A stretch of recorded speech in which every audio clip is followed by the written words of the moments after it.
लहरें बार बार आती, पांवों को छूकर दुलराकर फिर लौट जाती। समुद्र अभी शांत था। रोशनी की कतार के बीच शंख और सीप के समान तली हुई मछली, आइसक्रीम, कैंडी और कॉफी के स्टॉल। लोगों की भीड़ उमड़ती थी, बूढ़े, बच्चे, जवान। हम दोनों चुपचाप अलग थलग भीड़ से धीरे धीरे एक एक कदम दूर जाते रहे। उसके पांवों के निशान पर मैं अपने पांव एहतियात से रखती उसके पीछे तब तक चलती रही जब तक मेरे इस बचकाने खेल से तंग आकर उसने खींचकर मुझे अपनी बाहों के घेरे में ले लिया। कमर को घेरे उसकी बाहें मुझे कैद कर गई थी। हम बहुत दूर पानी के किनारे रेत पर चलते आए थे। रोशनी पीछे छूट गई थी। इस अजनबी संसार में जैसे हम दो ही प्राणी थे, नश्वर। उस अनश्वर समुद्र की गरजती लहरों और जमीन आसमान के एक होने की परछाई मात्र से सिहरते, अकेले पर फिर भी साथ साथ। हम सप्ताहांत मनाने यहां आए थे, पर मैं कश्मकश में थी कि जो कर रही हूं वो सही है क्या।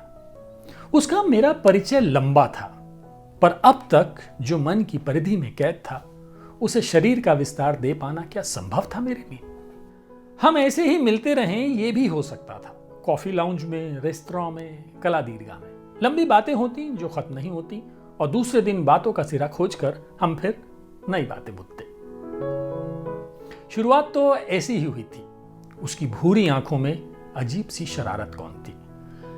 कभी मुझे देखते देखते गहरा जाती, उसके बाल जिद्दी बच्चे की तरह माथे पर गिर जाते, पर कभी एक नटखट शैतान बच्चा उसके अंदर से बाहर निकलने को बेकाबू हो उठता, जैसे एक शैतान बच्चा जो मेहमानों के आने पर मां के मना करने के बावजूद बार बार शरारत कर बैठता है। उसके व्यक्तित्व का यह मिश्रण मुझे पहले तो उकसाता रहा, और फिर कब ये चाहना में बदल गया ये पता ही नहीं चला। पर ये जो भी था एकदम प्लेटोनिक था। उसने कभी मुझे गलती से भी छुआ नहीं था। ऐसा नहीं था कि मौके नहीं थे। कई बार घर भी आता। टेरेस पर बैठकर कॉफी के अनगिनत प्यालों के दौरान हमारी बातचीत चलती। मैं अकेली अपने स्टूडियो अपार्टमेंट में, पर कभी एहसास नहीं होता कि हम यानी एक औरत और एक मर्द अकेले में मिल रहे हैं। इसकी वजह मैं थी या वो, ये भी पता नहीं। वैसे मैं काफी आकर्षक थी। अच्छी नौकरी, अपनी गाड़ी, अपना घर, अकेली रहती थी, कोई रोक टोक नहीं। मर्द कई बार मुझे अवेलेबल समझ प्रस्ताव दे चुके थे, जिन्हें मैं बड़ी निर्ममता से उनके मुंह पर वापस फेंक दिया करती थी। ऐसा करने में अजीब सा सुख मिलता। और तब अचानक ही उसने एकदम सरलता से अपने साथ सप्ताहांत बिताने का प्रस्ताव रखा था। चलोगी अगले वीकेंड?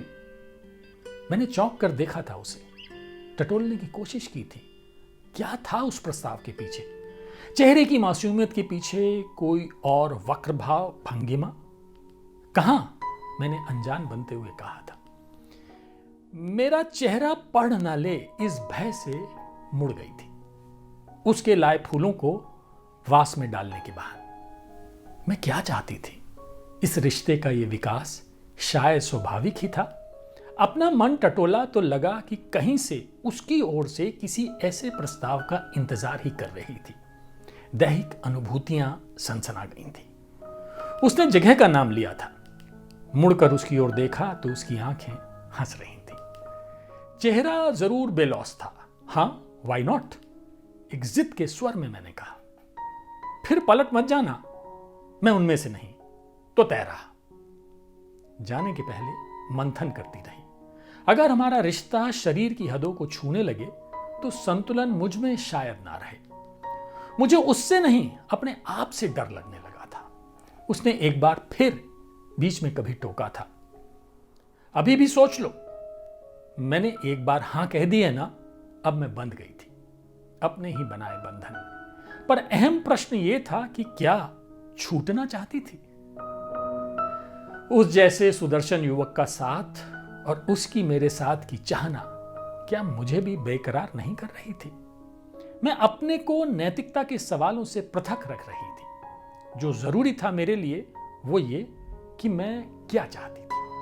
अपने को आधुनिक, लिबरल, कामकाजी औरत के स्टीरियोटाइप से अलग हटाकर सिर्फ अपने मन की चाहत के संदर्भ में कोई निश्चय करना आसान नहीं लग रहा था। अंत में थक हार कर क्लांत मन से अपने को बहाव में बहने को छोड़ दिया।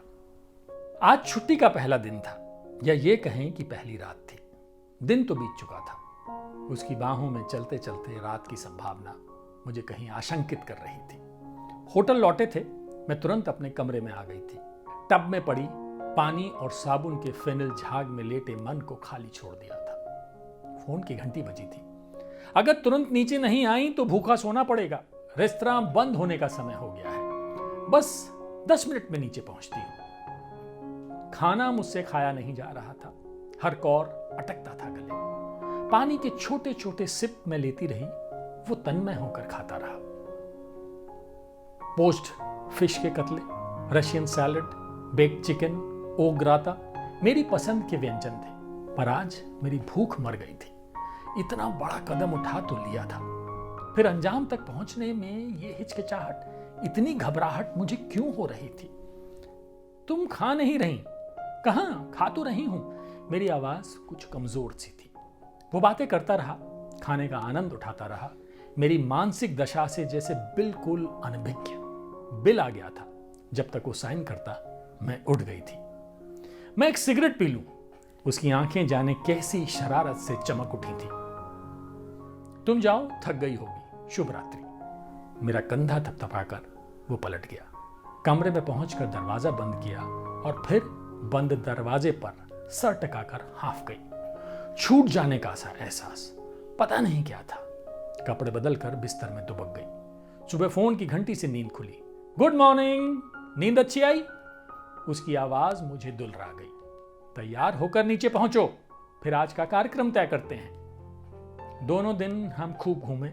रात अपने अपने कमरे में तन्हा सोए। सोमवार हम वापस आ गए थे अपने काम पर कहानी का अंत इसे मत समझ लीजिए। अजी आप भी कहेंगे ये कौन सी कहानी हुई? ना कोई घटना घटी, ना कोई हादसा हुआ, कोई रोमांस भी नहीं। अरे पर आगे तो सुन लीजिए। आज फिर उसी होटल में ठहरी हूं। 1 साल बाद हम उसी दिन की तरह समुद्र तट से घूमकर वापस आए हैं। मैं बाथरूम में नहा रही हूं। जल्दी करूं वरना रेस्तरां बंद हो जाएगा। हमें भूखे ही सोना पड़ेगा। अभी तो उसे भी नहाना है। कमरे से जो आवाज आ रही है उसी की तो है। आपको बताया नहीं, हम हनीमून पर आए हैं। हनीमून नामक ये कहानी भारत सरकार के सार्वजनिक उपक्रम पावर ग्रिड में अधिकारी प्रतीक्षा सिन्हा की है।